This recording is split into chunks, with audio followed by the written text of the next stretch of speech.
Hello,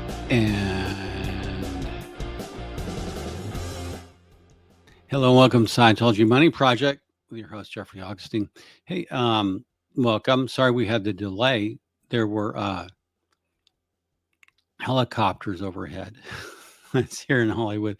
Whatever crime was going on, we had helicopters, and they were down low, circling. So maybe something was going on at Celebrity Center. I don't know, but it was just too noisy. They were even thumping on the roof.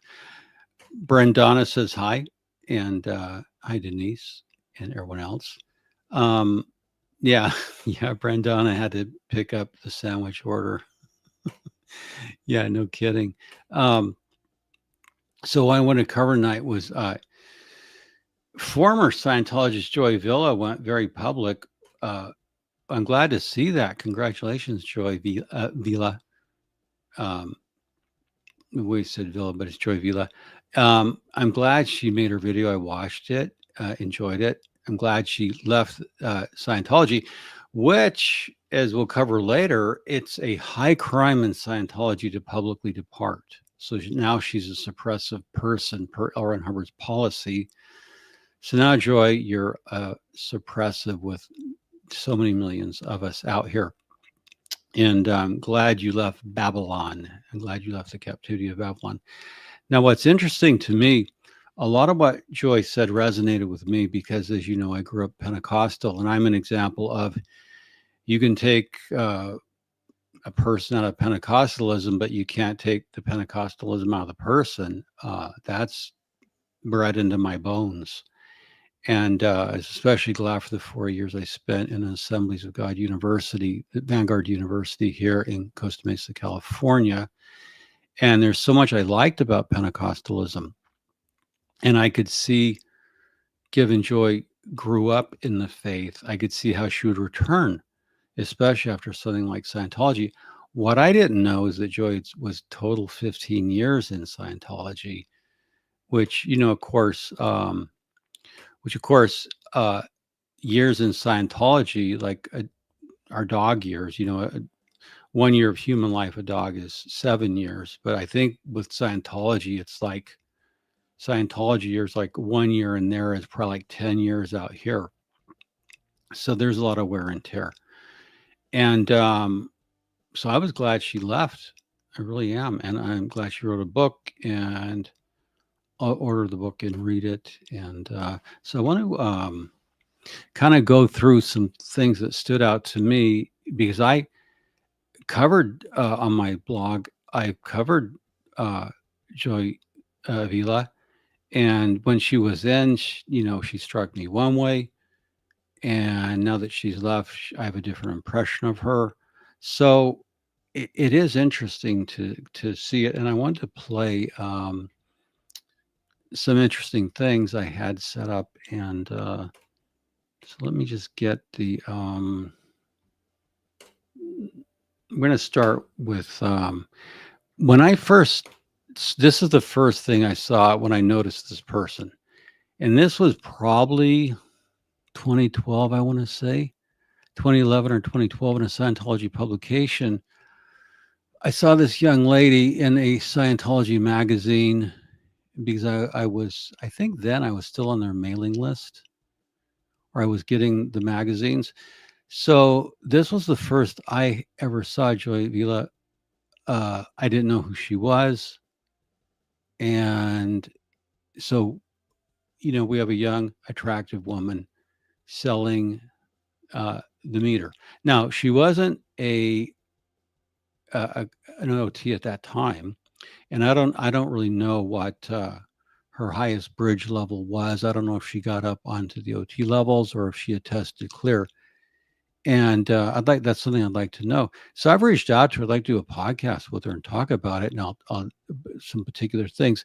But this was the first that I saw of Joy, and then later she became more prominent as Scientology marketed her, really used her as they use so many young, beautiful people at the Celebrity Center.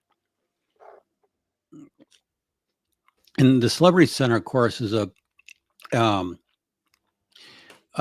there's a song from the 60s, House of the Rising Sun by Eric Burden and the Animals. That's what the Celebrity Center reminds me of.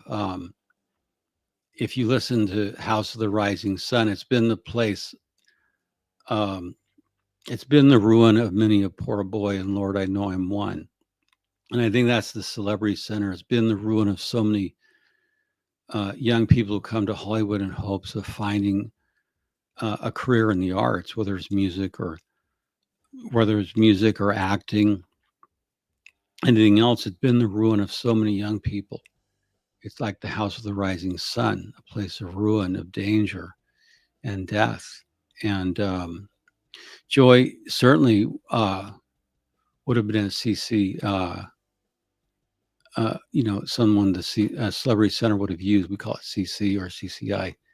And then, of course, Joy went viral in the Grammys when she wore the MAGA dress, and that was her viral moment. And when she wore the MAGA dress, I remember she was interested in running for political office. She wanted to be in Congress, and a couple of things. She hired a political consultant named Robbie Olson, and we were good friends. And Robbie Robbie has since passed, but I have a podcast with him up on my blog.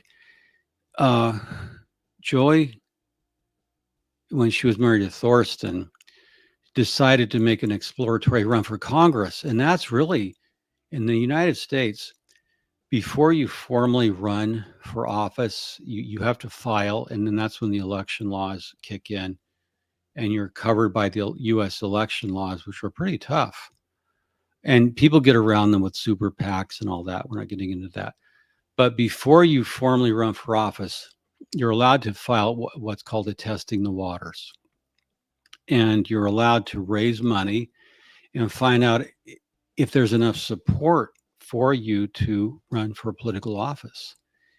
And I think Scientology possibly, I will get to that, I'm not sure. But I think Scientology and perhaps Joy saw herself as the MAGA answer to Alexandria Ocasio-Cortez, AOC, who had made a stunning political victory in 2016 when she defeated an incumbent Democrat who was viewed as possibly being the next Speaker of the House. He was certainly lined up for that. And AOC, a political nobody, came out of obscurity and defeated a very strong incumbent, and it was stunning. And so I think Joy maybe saw herself lining up and positioning. So Robbie, and I have some other friends, and it can be hostile to this movement is divided politically like the rest of America. So if you're a conservative, sometimes it can, you can be ostracized, criticized. However, that's, and if you're a liberal, the same thing. So I have many conservative friends, and I'm a libertarian, but I kind of lean toward conservatism, and I don't really get political, but that's just, it's not a surprise to anybody. So Robbie, I reached out to him, and he said, "Hey, there's a Trump rally, a MAGA rally in Riverside. Why don't we go down there?" And this is something maybe Joy doesn't know, but when she was doing her exploratory run for Congress, she got on Fox. she was doing all the right things that a prospective candidate could do. So I went down with Robbie, who knew everyone. He knew Roger Stone. He knew Donald Trump. He knew the whole upper echelon of certainly the MAGA camp. And I have another friend who knew QAnon quite well. So, because I have an eclectic range of friends, because my rule is my friends don't have to like each other or disagree with or even agree with each other. And a lot of people can't be like that. It's so polarized, but my friends don't have to like each other. That doesn't mean I'm going to meet with two people who don't like each other, but I meet with them at separate times. And even so it's just something my friends don't have to like each other. So I went down to see what a MAGA rally was about. And it reminded me of basically of a Pentecostal revival meeting. It had so much energy. My God. And Joy Villa had by then had her picture taken with Ivanka Trump. She was very much social climbing, using her celebrity to climb. And she was in the White House with her ex-husband, Thorsten. And it was polarizing within MAGA, her presence. And I'll tell you why, because at this rally in Riverside, California, and it was expensive to go. At that time, my hair was short. I'd had it cut, and I wore a very nice suit. And so Robbie chaperoned me. And I remember we met before we went in, we met Shastina Sandman, who was running as a Republican for a congressional seat in South Orange County, California. And I also met the designer of this dress, Andre Soriano, and his husband. I met them, the wonderful people, and we had lunch. And Andre Soriano, he told me about Joy and the dress and things like that. At that time, Kaya Jones, the Pussycat Dolls, was very prominent in the MAGA movement. So there were a lot of people there, and there was a lot of money there. I can tell you that at this rally, there was a lot of money because it was expensive to get into. And everyone running for office had booths, and they were all raising donations. And, so it was just one of those expensive things. I didn't donate to any. Well, I donated to one candidate, and because I wanted an interview with him on something. And so anyway, Robbie runs into his friend Sebastian Gorka, of all people. So I'm there with Robbie and Sebastian Gorka, and we're talking in a corner. And Robbie introduces me to Sebastian Gorka, so I get to meet Dr. Gorka. And he's got that deep stentorian voice. And the subject of Joy Villa comes up. And Joy Villa, I have to get that right. Jerry, I'll go into cramming to get that right. She'll get that joke. Sebastian Gorka, and you may not know this, Joy, but Sebastian Gorka said, "I will not hear of that woman, Joy Villa. She has caused more problems in this party. I'm not allowing her in the party." So, Joy, for whatever reason, you made Sebastian Gorka an enemy. And that's perhaps why Donald Trump later said that he wanted to take away Scientology's tax deduction. Oh, hi, Amy. I met Joy Villa. Oh, good. I hope to do a podcast with her.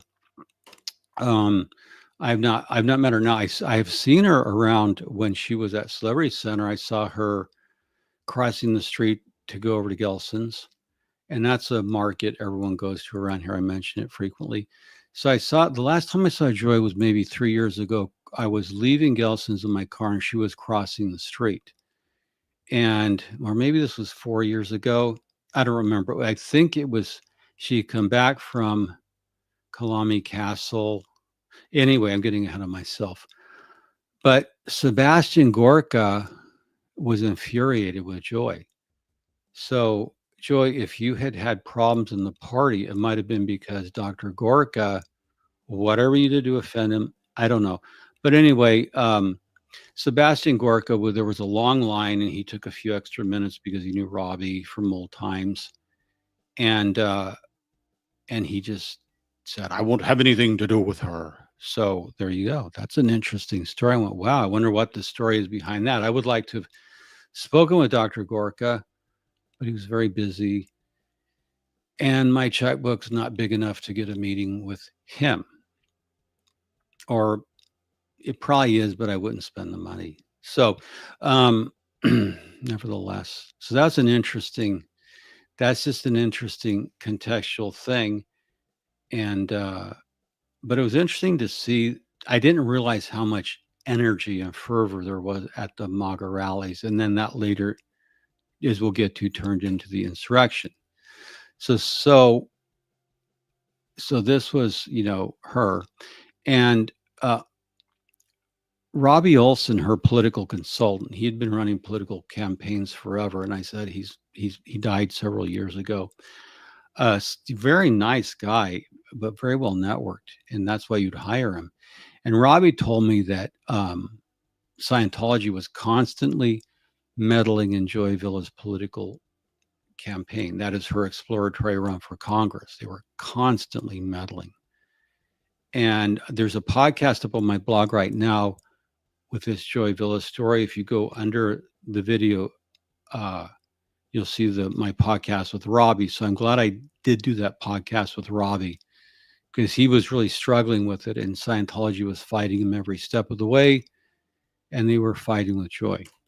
And I'd like to hear that story. So this Scientology has a lobbyist named Greg Mitchell of the Mitchell firm in Washington, D.C. And at the time, Joy Villa, when she was running for Congress, she says, amazing staff meeting with my political advisor, Greg Mitchell, at Trump Hotels, D.C. It turned into a prayer session after people came up and started prophesying and laying hands over us in the spirit. The Holy Ghost is moving like fire on Capitol Hill. Now, even back then, I believe this was, 2016, Joy was invoking the language of evangelicalism. Now, Greg Mitchell is Scientology's lobbyist. He also created what's called the International Religious, or the International Roundtable for Freedom, I believe it is, IRF. And that's the group Scientology uses as its interfaith outreach. IRF, and I want to get the acronyms right. So Scientology was starting to move in its assets to help Joy, but I think they were still careful about it. But Greg Mitchell is he's got connections in Washington, but he mostly does Scientology interfaith things. And the Secretariat team. I'm trying to get onto Greg Mitchell's site. I don't know if they have me blocked. Let me share the screen. So he does international. I'm going to just share the screen here to show you what it looks like. Okay. So the IRF Secretariat, which is an official name, but it's just something Greg created. Let's go. All right, can you see this? Okay, I want to share this screen. Okay, I can't see the screen. Remove. I want to add to stage. Oh, I see. I don't, stop sharing. Okay, anyway, Greg Mitchell is involved in the interfaith movement, and that's the Chrome tab For some reason, it's not sharing. I think I have to remove this to get that up. Okay, there you go. The International Religious Freedom Roundtable. That's a Scientology front group that Greg Mitchell runs, and he's connected to failed Scientology cult apologist Massimo Introvigne of Cheshire. May his name be accursed from the earth for being a fraud. Massimo Introvigne is a paid Scientology cult apologist. He's an Italian lawyer and a sociologist. And what Massimo doesn't realize is that Scientology's busiest ideal org on earth is Milan, Italy. People don't know that. There's Greg Mitchell. When he was younger, he looked quite a bit like President Clinton. It was astonishing. And they have to picture them together. They could be twins. So Greg Mitchell was appointed to be her handler in DC. And there's the board of directors. So the reason I'm bringing these elements together is to see that Joy was immediately, who was politically inexperienced, a new Scientologist. She was put under, she was handled by Greg Mitchell, who's a longtime Scientologist, and his wife, Renee Bassoni. And they have their advisors. And these are really people who are, are part of a larger movement. They want international religious freedom, but they actually want special protections to go over and above the law. So Greg Mitchell is a known Scientology operative, and this thing cracked me up. This thing just utterly cracked me up. That when Joy's invoking the language, because at the time I knew she wasn't an authentic Christian at all, because you can't be a Christian and a Scientologist, period. End of story. That's one of the evergreen posts on my blog up on the top. You can't be. They're incompatible systems for reasons I'll show. So, but when I was, just posting this and covering her, I wanted to see the hypocrisy of it, the phoniness of it. And I did at the time consider a huge phony and a hypocrite, because she knew, and now she's admitting it. And I'm glad she is. And I'm glad she left the church. I think she's very authentic, because I grew up in it and I know the language. Now, at the same time, we had Scientology lunatic, seriously deranged lunatic, Leigh Dundas, an Orange County, California attorney, as part of QAnon, and she would be there on insurrection when people illegally entered the U.S. Capitol, which and they were put in prison, and rightfully so. I was very much opposed to that. But Leigh Dundas was a blowtorch screaming. She, at one time, Scientologist Leigh Dundas, said that traitors should be taken out and shot and hung. That was her view of people who politically disagree with her, that they should be shot and hung. I think Leigh Dundas is a fascist. I think she's a terrorist. Why she wasn't arrested after the Capitol, after the insurrection, where the members of QAnon illegally broke into the Capitol, and they were all subsequently tried and put in prison, which is the right thing. Leigh Dundas took off for Mexico and hid out. I think she feared arrest. So these were the things that were going on in Scientology. And there's Greg Mitchell with his wife, Renee. They're both Scientologists. And it looks like they're at the Kennedy Center there, Kennedy Center for Performing Arts. And so Scientology has people networked.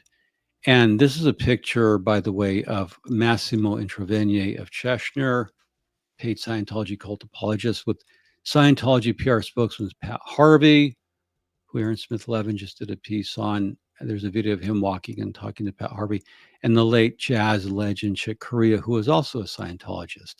Now, what was interesting to me is that Joy Villa was not allowed around Chick Corea, the jazz great, with I don't know how many how many Grammys. I mean, he's a jazz legend.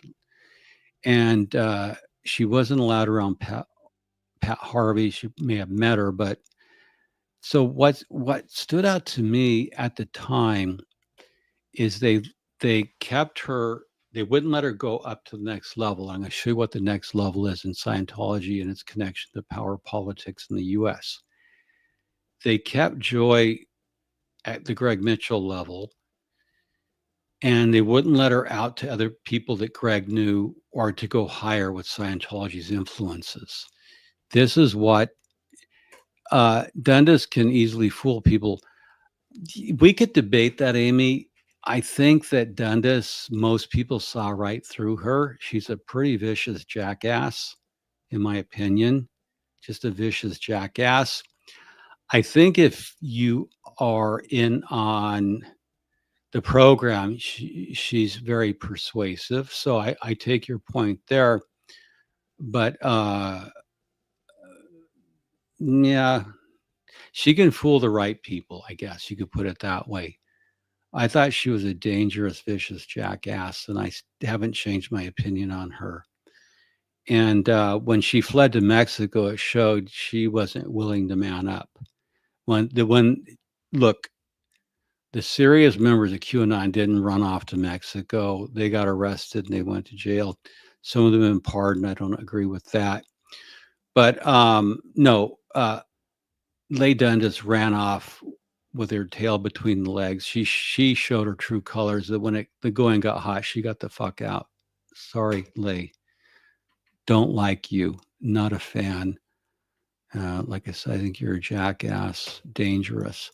Okay, so they kept Joy out of the highest circles of Scientology. You never saw a picture of her with Tom Cruise, for example. Now, Franklin Graham, son of the late Reverend Billy Graham, one of the greats, has been longtime friends with Scientologists John Cole and Greta Van Susteren. This is the power level. In my opinion, Scientologist John Cole, who made a fortune in suing Big Tobacco, he made a GD fortune. He made a damn fortune. He's very close to Franklin Graham, and so is Greta Van Susteren. In fact, when Greta Susteren was so influential in the GOP, she was on Fox for a long time. And when she left, she was replaced by no less than Tucker Carlson. So Franklin Graham, who has 11 million followers on Facebook, 11 million followers, they have been good friends since at least 2011, maybe earlier. John Cole runs a thing called Samaritan's Purse, and it's a charitable organization that fights, among other things, human trafficking. It gives relief supplies all over the country. Just as of May 1, this past May 1st, Franklin Graham made a very kind remark about John Cole, who's now President Trump appointed to be this, I think, the presidential envoy in Ukraine. Yes, Greta is on Newsmax now. She is. Oh, I like your avatar. That says it all. You've got nothing to hide, Peter. Good thing for you standing up, just sticking it to the man. That's something Leigh Dundas wouldn't do. I mean, take off her top and say, you know, it's a great avatar. I like that anti-authoritarian. Peter's like, we're right out there. You know where he stands. That's what you should be. So the real power player, Greg Mitchell, is there. But if you want to know who actually knows President Trump, it's not Grant Cardone, who paid him for a personal appearance. It's John Cole, who's known him for a long time, and Greta Van Susteren. And as Scientologists, they safe point Scientology with Franklin Graham. Now, according to my sources, Greta is not really a Scientologist. She's sort of left in spirit, but stays there. But she's very minimally participate. She's seen with Franklin Graham all the time. Her heart seems to be genuinely in his ministry. So I don't think spiritually Greta is a Scientologist. I could be wrong. Maybe she's a Scientologist in name only, as so many people are. But John Cole is a hardcore Scientologist, and he'll let you know that. But Joy was not let into. It was very telling to me. It was very telling to me that Joy Villo, that Scientology kept her out of the Franklin Graham, John Cole, Greta Van Susteren. They kept her out of that. Now, say on her own, she was able to get into the White House, and maybe Thorsten's money helped buy her way in. I don't know. Thorsten is wealthy trust funder, as I understand, and I've seen videos of him. He strikes me as kind of a dull, privileged fascist, which, in other words, a Scientologist with money. He's kind of a dull guy, but he's a great photographer. So Joy was at a party where Corey Lewandowski was at in 2016, and she slapped him on the ass. And I guess she slapped another gentleman on the ass, an older man who didn't like it. And then Corey, apparently, she alleged, fondled her, and she wanted to sue him. And I think that really pissed off a lot of people. And that is covered. So that began her fall from grace. I don't know what happened exactly, but that whole thing got dropped. But Joy was never allowed up on this level, where there's Tom Cruise, John Cole, and Greta. And like I said, I think John Cole is the most politically powerful Scientologist in the world. He's the most connected.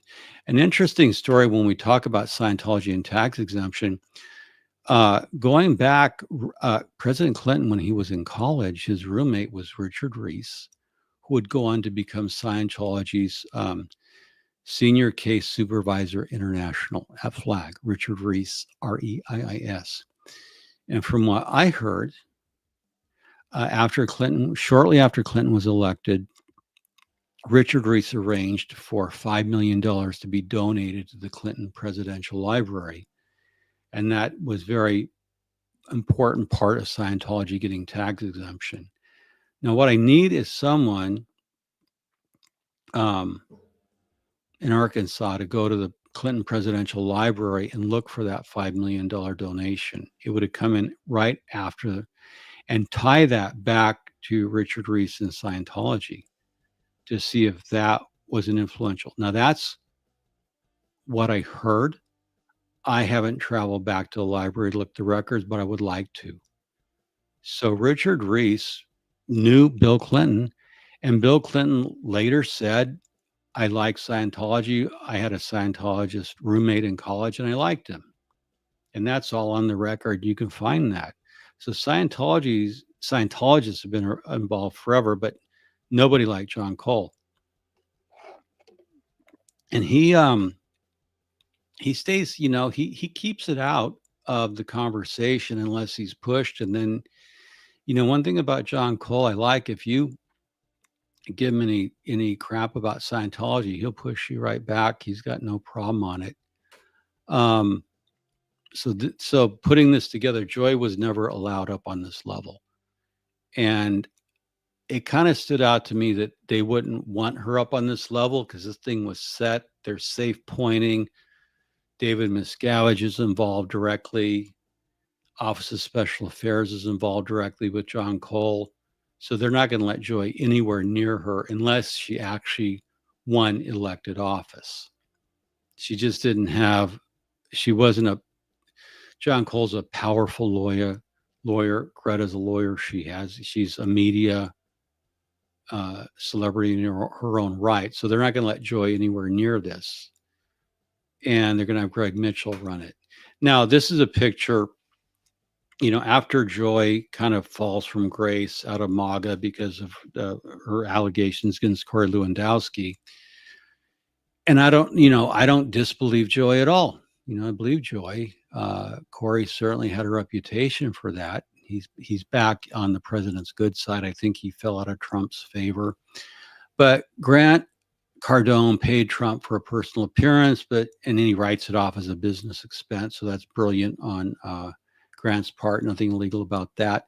So in 2022, when Trump was not in the White House, but he was paid to make an appearance, and he made an appearance with Grant Cardone. It must have been a damn fortune, because Trump doesn't come cheap. But it enhances Cardone's standing among Trump supporters in the South.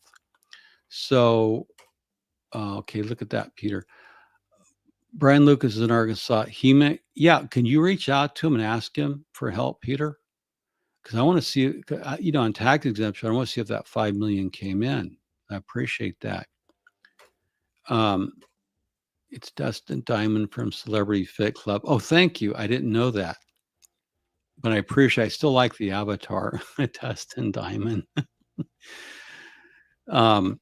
So Joy falls from grace within MAGA. She wasn't part of the QAnon crazies like Leigh Dundas, but nevertheless, she's kind of out of the party, and I think that's Sebastian Gorka, because I heard Dr. Gorka told me that with Robbie Olson. And by the way, Grant Cardone has paid Floyd Mayweather, Dana White. He's paid so many people to go on. And one thing that's good about being famous, like Dana White or Floyd Mayweather, is people will pay you huge amounts of money to show up for a couple hours. You might be able to make, depending who you are, $100,000 for a few hours work, $1 million for a day's work. I mean, some of the great bands out there get paid a fortune to show up in, like the Eagles, as they were coming out of their heyday, they were paid to appear at private parties, as were so many other great bands. And so you can make a lot of money doing personal appearances without a lot of work, and often they'll fly you in on your private jet. Or in Cardone's case, I think Trump was already in Mar-a-Lago, so he would have paid him a fortune. Now, Joy Villa wasn't at this point. She was not, she's not in Grant's circles. So Grant kept her out of his circles. So the point I'm making is Joy was firewalled and contained, not in Cardone's circles, not Tom Cruise circles, not in John Cole, Greta Van Susteren circles. And when I saw this picture of her, at 2 or 3 years old, I knew she was done. Because let me set the context. This is in London. She's been reduced from being a MAGA darling, at the center of Scientology, to literally selling books on the street and giving the Scientology pinch test with the e-meter. That's where you hold the cans and they pinch you and the needle moves. Now, this was a gigantic demotion. She looks bad. She looks miserable. And when I saw her, I went, she's done. She's miserable. That's a demotion, actually. It's falling so far from the glamorous position she once enjoyed to being a nobody, because being put out on the street like this is a punishment. One time, my wife, Karen Della Carrera, who of course was a L. Ron Hubbard trained class 12 case supervisor, married to Heber Jench, she left the church. And the reason I'm mentioning that is Joy Villa, if she's not watching, and for other people who know that, because there's so many new Scientology watchers all the time. So Karen and I were driving in the car, and we were down where the body routers are, and they're on Sunset, Vermont. And Karen goes, "Wait, stop." And we stopped. The light turned red. She goes, "That's so-and-so. He's was the CEO of St. Hill." And as it turns out, and I forget the fellow's name, but he had gotten in trouble with David Miscavige, so they busted him in rank, and he was put on the streets body routing, He was sent to LA to learn how to do things right because he had somehow screwed up very badly, but he was put on the street body routing and selling books. So when Alexander Barnes Ross was new, he was selling books. So for newbies, it's something when you're new, you're expected to do that low level work out on the streets. But when you've been Joy Villa in front of the cameras and you've gone viral, and then suddenly you're nobody in London, that's just tells you that's a huge fall. Scientology had taken her money, used her for what, 15 years? Then she's a nobody. She had trained to be an auditor at South Africa. Now she's out. This is as low as you can get. You're not in the Sea Org. You're a public member or a staff member. I'm not sure what she was doing, but that says it all. I knew she was done in Scientology. There's nowhere left to go when you've gone that low. And that's it. So, today Joy Villa issues her video about how she left, and I wanted to share something from the Christian perspective, and it's important for me. And Christianity dismisses Scientology as an antichrist religion. It's evil. And Christianity is somewhat reductionistic in that if you're not saved and with Christ, then you're against Christ. And Joy made some statements that Scientology was witchcraft. And if you mean by witchcraft Wiccan, it's not. Wicca, it's different than how Joy's using it. In the biblical sense, witchcraft is quite different from Wicca. And so she said it, satanic. If you, by that you mean Church of Satan, it's not. The Church of Satan and classical, how Satanism is viewed in Christianity, are two different things. So I'm just making some distinctions. By the way, the Church of Satan is started by Anton LaVey.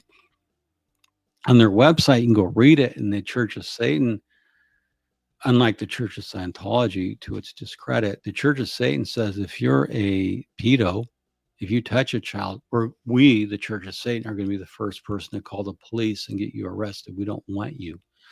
Unlike the Church of Scientology, which will cover up your crimes, as when the late Alexander Jensch was essayed by Marie Warren, a Sea Org member, down at Flag.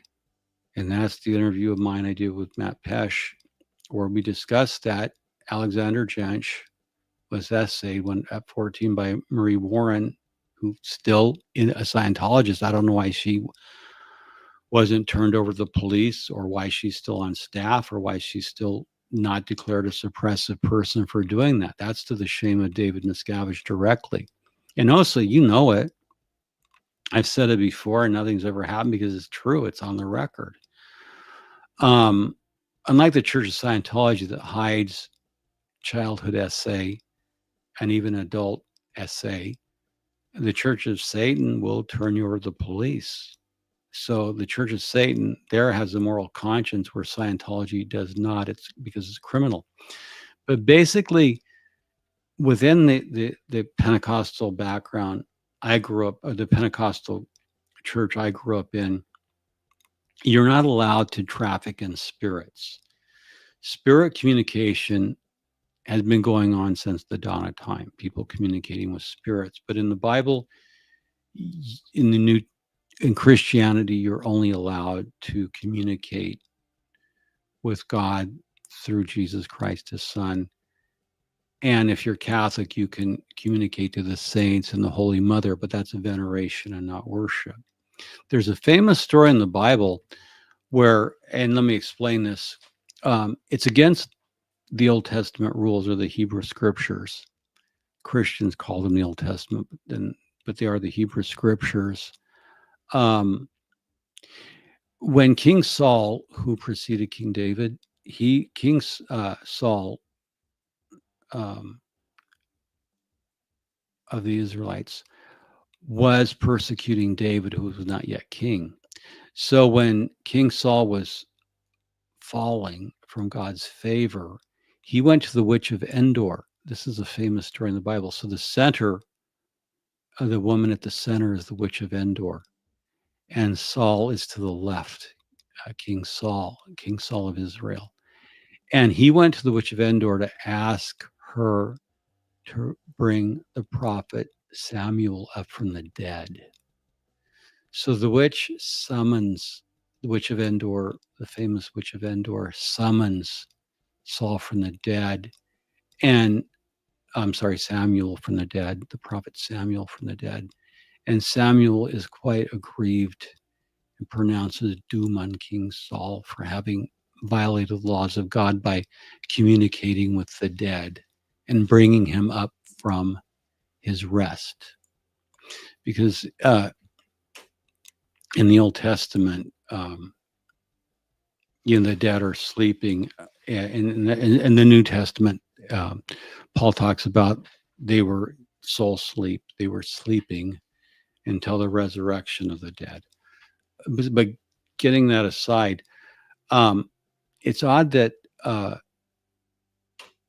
the Bible forbids communicating with the dead, but at the OT levels, when you're talking to, when you're summoning through the magical operation, you're summoning body things, you are practicing necromancy, which is communicating with the dead. These are the souls of the dead space aliens. So in a Christian framework, it would be considered necromancy. So Joy's right in that way, that it's a cult, that Scientology is a cult, because you are, from a Christian perspective, practicing necromancy. And you're not doing it just once, you're doing it to countless BTs. And, oh no, I'm getting a call. I shouldn't be getting that call. That's someone who's watching this, who's probably upset. I hope not, but it's a friend who might be upset. Okay. So,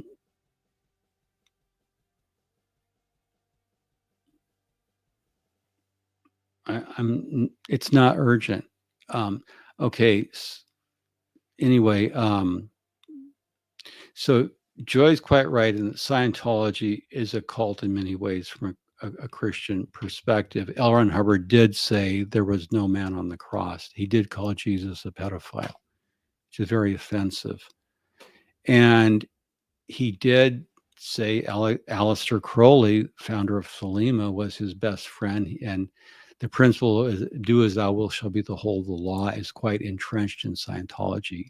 It's domineering others, domineering the universe, doing whatever it takes, legal or illegal, moral or immoral, whatever it takes, bribery, pressure, flattery, love bombing, extortion, blackmail, to get whatever you want. It's imposing your will on other people. That's what it is, trying to make the physical will bend to your universe. And auditing provides a precise route by which individuals may travel to higher states of spiritual awareness, and that includes communicating with your body things, that is the souls of dead people. So I'm looking forward to reading Joy's book. My other picture is missing there. I just had a picture of Lucifer. It's quite dramatic. Now, an interesting thing that informs modern evangelicals, and I remember reading this when I was saved in 1973. Dr. Walter Martin, author of Kingdom of the Cults, an early Christian apologist who discussed, explained, analyzed, and criticized non-Christian cults as well as Christian cults. This verse in 1 Timothy from the New Testament, it says, quote, "The Spirit," that means the Holy Spirit, "clearly says that in the latter times some will abandon the faith and follow deceiving spirits and things taught by demons." Now, many people take that to mean Scientology, Hare Krishna, the New Age movement, so on and so forth. So again, the Spirit clearly says that in latter times some will abandon the faith and follow deceiving spirits and things taught by demons. Such teachings come through hypocritical liars. I could have put in Hubbard's name there, or David Miscavige, whose consciences have been seared as with a hot iron. So Joy's coming out of the tradition which believes that in the last days, seducing spirits will teach false doctrine. And so that's what's informing her understanding. I can relate completely to it. That's how I grew up, believing that we were in the last days and there would be doctrines to lead you astray from the faith. So I'm glad to see Joy in her case has returned to her faith. You must have understood that evangelical dog whistle mumbo jumbo that took place at the Clearwater Council meeting. Verse quoting Throwdown.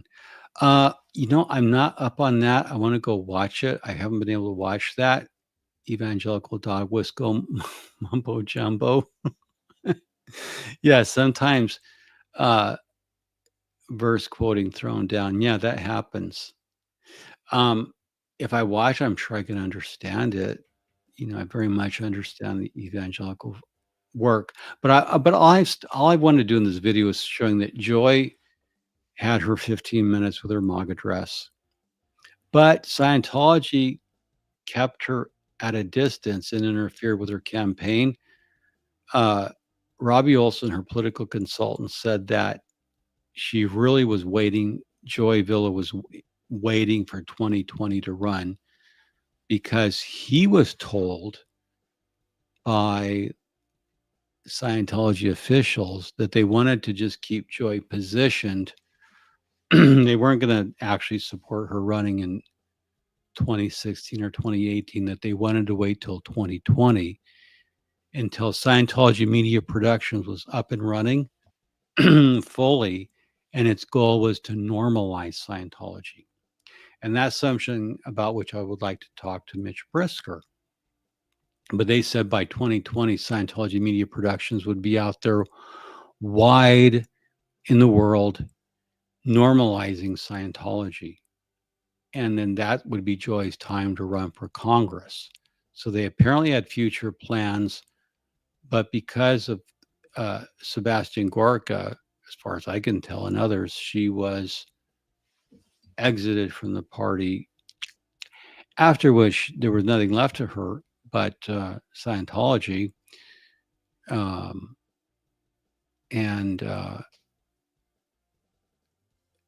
when she got into Scientology and she divorced her husband and didn't have money, she was broken in debt and miserable, because in Scientology, if you don't have money, they're interested in you to the extent that they get free labor from you or free anything or join staff. Right? If you don't have money, you've got to work on staff or do something, but it's all miserable. You're viewed as a downstat. So I wonder if Joy was ultimately viewed as a downstat. But at some point, what she did is, if you go down, this is Hubbard's What a Suppressive Person Is. So she publicly departed Scientology. She publicly disavowed it. And that's a high crime in Scientology. So she's now therefore a suppressive person. I'm sure she's been declared a suppressive. This is her book. And From Scientology to Christ, it's available for pre-order on Amazon. From Scientology to Christ, The Escape They Never Wanted to Make. Interesting cover art. She's got her microphone. That means she has her voice back. She's holding the Bible. You can see she's broken free of the chains of Dianetics, Hollywood, Scientology, and there's Lucifer in the back. And there's LAPD in back. Obviously, I think that's LAPD's connection to Scientology in Hollywood. Thanks, Wayne. Got to run. We'll catch Russ later. Thanks. Good to see you. Glad you were here. Got a RAM? No, I don't have a RAM, but I think you might got to run. So it's, quite some cover art there. And I look forward to reading the book, and I'm just wanted to promote it and say, good, Joy, glad you got out. And a couple other points, quickly. For Joy Villa to publicly depart is a big deal. It is. I think it's important. I'm glad she did it, and I look forward to talking with her. Wish her all the best. And one thing she said, and I just want to kind of end with this to give you some Christian metaphysics. Christian demonology, which I studied formally in college, and I studied on my own, and like the Dake Study Bible, and it's really something to read. But I read a lot about demonology because in Scientology, demonology, Satan, his main mission is to send out his demonic minions to interfere with you as a Christian to lure you away from the faith. And it can be, Joy made a good point. As we were taught in Christianity, Satan will use shame, he will use doubt, and all kinds of other things to drag you away from the faith. And so you're engaged in spiritual warfare, is what it's called. Now, one thing that I want to tie in before leaving, I'll go for a future broadcast. Joy talked about she was working with a minister, a woman. I don't recall the name of the woman she was working with, but she was talking about breaking the generational curses. And what this means in Scientology, in Christianity, and this was popularized by the televangelist, or rather radio evangelist,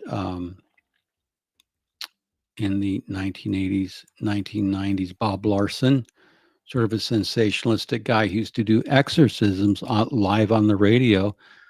But the idea of generational curses is that your ancestors, generations back, could have made a pact with the devil, and then those generational curses are handed down. That is, Satan has a claim on your bloodline if you made a pact with the devil. And that's what's really running you. And so you have to break those generational curses. You have to specifically, she said she had to specifically name Scientology and break the curse of Scientology and rebuke it in the name of Jesus. Abjure it. So there's different techniques in Christianity, and they involve intense prayer, deliverance from demons, evil, deliverance from demonic oppression, breaking the chains of evil that Satan has over you, breaking the generational curse. I thought Joy was honest in talking about she was trying to make herself her own God, and she wasn't a very good God.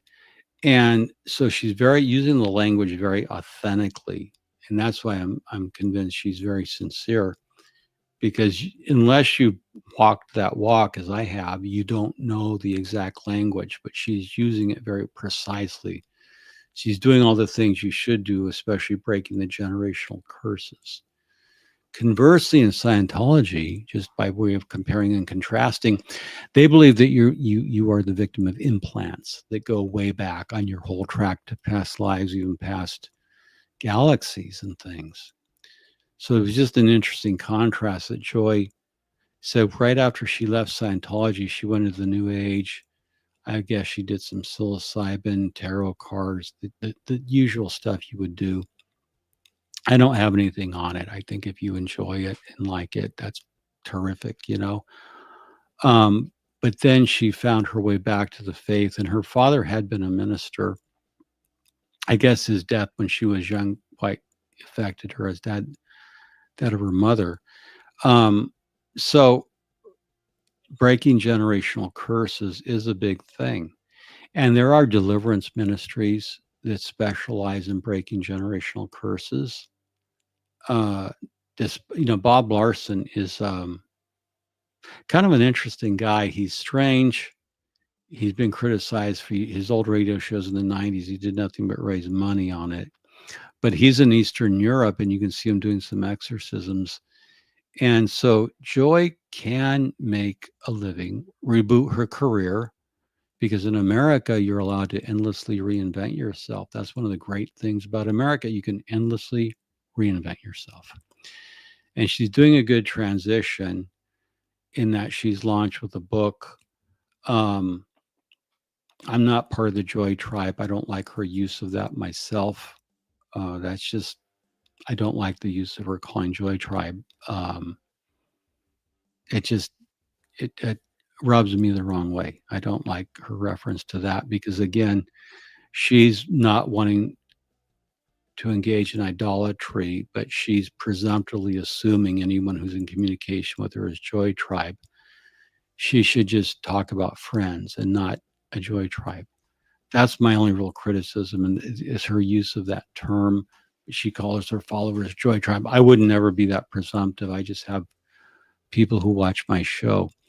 But that's why I wanted to show her book. I think when it comes out, I'll definitely read it because I want to see what she says about Scientology and what I personally know through talking to Robbie Olson, who was very, very, very involved with her and, tracking her.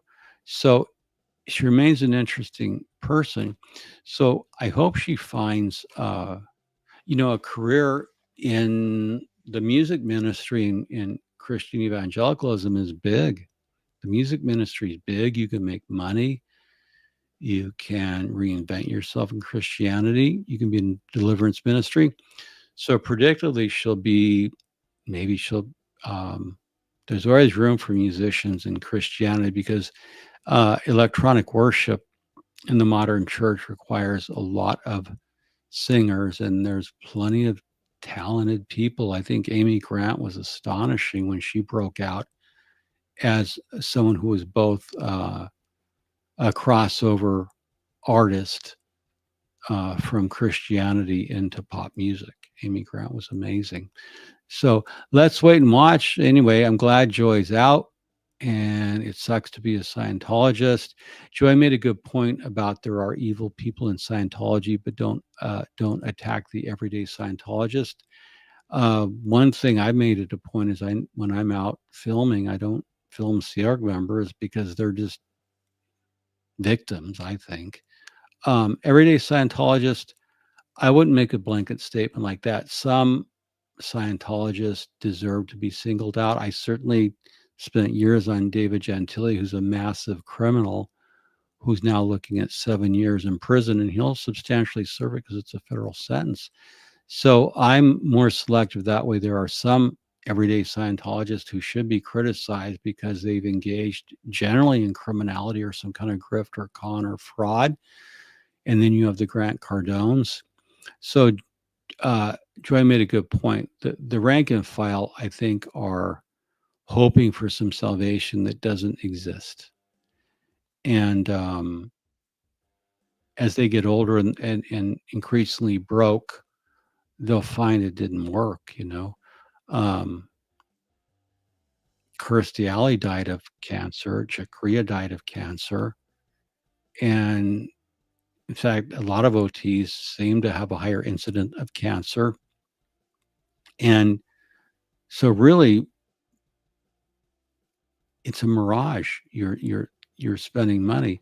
And so I want to see what Joy has to say about it in her book, what the details are, because I followed it closely. But anyway, good job, Joy.